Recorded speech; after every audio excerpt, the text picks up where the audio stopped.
À l'approche de la fête des mères, je te propose une mini-série en 3 épisodes autour de la relation mère-fille. Dans cet espace, on va venir explorer ce lien si particulier, là où l'amour, les attentes, les blessures et les projections s'entremêlent, parfois jusqu'à ne plus vraiment se voir. Je t'emmène aujourd'hui dans un épisode mauvaise langue pour décortiquer une phrase qui t'est peut-être familière. On y va?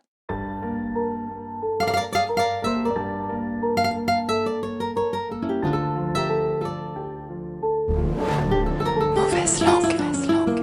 Le shot mindset de mauvaise fille qui remet les pendules à l'heure. Ces phrases qu'on entend dans la rue et qu'on se répète aussi nous-mêmes. Ces croyances limitantes, habillées en sagesse populaire. Dans ces mini-épisodes de moins de 5 minutes, je prends une phrase entendue d'une femme et je la décortique, sans filtre, sans complaisance. Parce que parfois, il suffit d'un recadrage pour tout voir différemment. Parce que tu peux choisir ta lucidité plutôt que leur conformité. Bienvenue dans Mauvaise langue, un shot de clarté pour te libérer des phrases toutes faites et réveiller ta propre voix.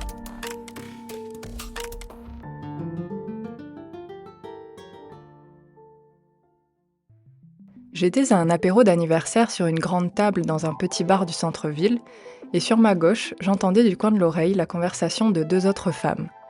L'une d'entre elles était en train de parler de sa fille depuis quelques minutes. À un moment donné, elle a lâché sur un ton léger, derrière lequel on sentait quand même bien la frustration. De toute façon, quoi que je fasse, ce n'est jamais bien pour elle. Et elle a eu ensuite une sorte de rictus/rire jaune. Cette phrase m'a tout de suite fait sourire, parce que généralement j'ai pu l'entendre de la bouche de filles qui parlaient de leur mère, et non l'inverse. Et je me suis dit alors, mais oui, en fait cette phrase elle est universelle, et elle parle à toutes les mères et toutes les filles. Quoi que je fasse, ce n'est jamais bien pour elle. C'est dérivé, quoi que je fasse, ce n'est jamais assez, quoi que je fasse, elle n'est jamais contente. J'imagine une mère qui essaie 1000 stratégies pour faire plaisir à sa fille ado qui finit quand même par s'enfermer dans sa chambre et lever les yeux au ciel. J'imagine une mère un peu plus âgée et sa fille adulte qui a déjà sa vie et ses convictions et qui se retrouvent toujours à ce moment T où elles ne sont pas d'accord, ou ne se comprennent pas vraiment, et où arrive ce sentiment familier d'agacement ou de frustration. Derrière cette phrase, il y a la blessure d'insuffisance. Chez la fille, ce sentiment de ne jamais être assez, de ne pas répondre aux attentes de sa mère, de ne pas être, peut-être, la fille qu'elle s'imagine que sa mère rêve d'avoir. Cette blessure qui a commencé peut-être à s'ouvrir lorsque petite, elle ne ramenait pas d'assez bonnes notes, ou elle ne rentrait pas dans les robes que sa mère voulait lui acheter, ou qu'elle n'était pas assez douée dans le sport ou la discipline artistique qu'on lui avait choisie.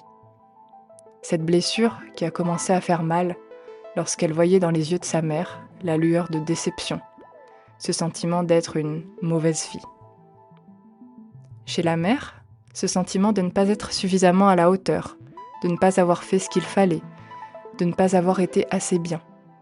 Cette blessure qui a commencé à s'ouvrir lorsqu'elle a commencé à se comparer aux autres mamans, lorsqu'elle a commencé à voir les regards réprobateurs des autres parents, des petites critiques par-ci, par-là, lorsque sa propre fille lui a peut-être crié dessus en lui disant qu'elle était nulle et qu'elle ne comprenait rien. Cette blessure qui a commencé à faire mal lorsque tout autour d'elle la faisait se sentir terriblement coupable. Ce sentiment d'être une mauvaise mère.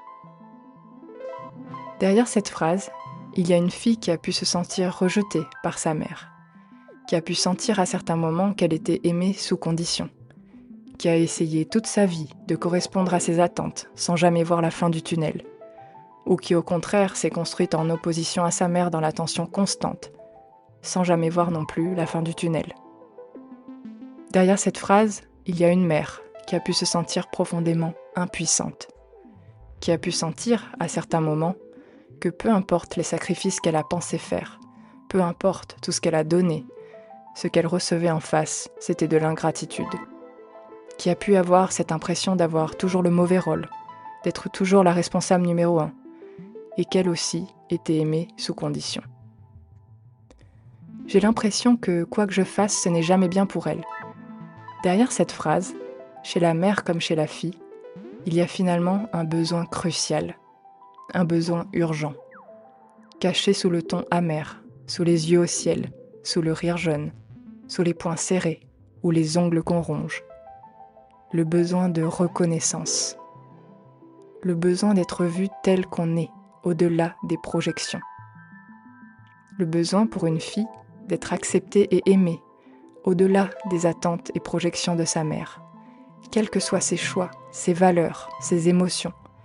Le besoin de se sentir validée, le besoin de se sentir reconnue par sa mère, pour se reconnaître un peu mieux elle-même. Le besoin pour une mère d'être acceptée et aimée entière, d'être reconnue comme une mère et aussi comme une femme entière. Le besoin d'être vue dans son histoire, ses limites, ses contradictions. Et le besoin d'être rassurée sur l'état de bien-être de sa fille. Derrière cette phrase, le besoin, pour toutes les deux, d'avoir la permission de ne pas être parfaite. Alors, comment faire pour ne pas s'étouffer mutuellement ni se perdre avec la distance ? Comment faire pour n'être ni contrôlé, ni rejeté ? Comment se rencontrer au-delà des blessures et projections ? Particulièrement lorsque les deux femmes sont adultes, le lien leur appartient à toutes les deux. C'est un lien vivant qui peut évoluer selon ce qu'elles en font. Un lien qui a la possibilité de ne pas rester figé dans le passé, dans les schémas et les blessures. Si chacune fait sa part, si chacune reprend sa part de responsabilité, si chacune choisit consciemment cette relation et s'ouvre à se rencontrer autrement. Si chacune choisit de reconnaître l'autre véritablement. Quel est ce premier pas que vous pouvez faire pour reconnaître davantage votre fille ou votre mère ? C'était quand la dernière fois que vous lui avez demandé ce dont elle avait réellement besoin ? Que vous l'avez écoutée réellement ? Que vous lui avez raconté quelque chose qui était vraiment important pour vous ? C'est pour permettre à des mères et des filles de se retrouver différemment et d'approfondir leurs liens que j'ai créé un parcours en ligne mère-fille, elle et moi, à faire à votre rythme, en toute autonomie, toutes les deux. Je vous laisse les infos en description de cet épisode et sinon vous les retrouverez sur Avaleba. Merci beaucoup pour votre écoute. Si vous avez apprécié l'épisode, je vous serais très reconnaissante de prendre le temps de me laisser un petit commentaire ou 5 étoiles sur Apple Podcast pour m'aider à faire connaître ce podcast et à le diffuser. Merci et à très vite.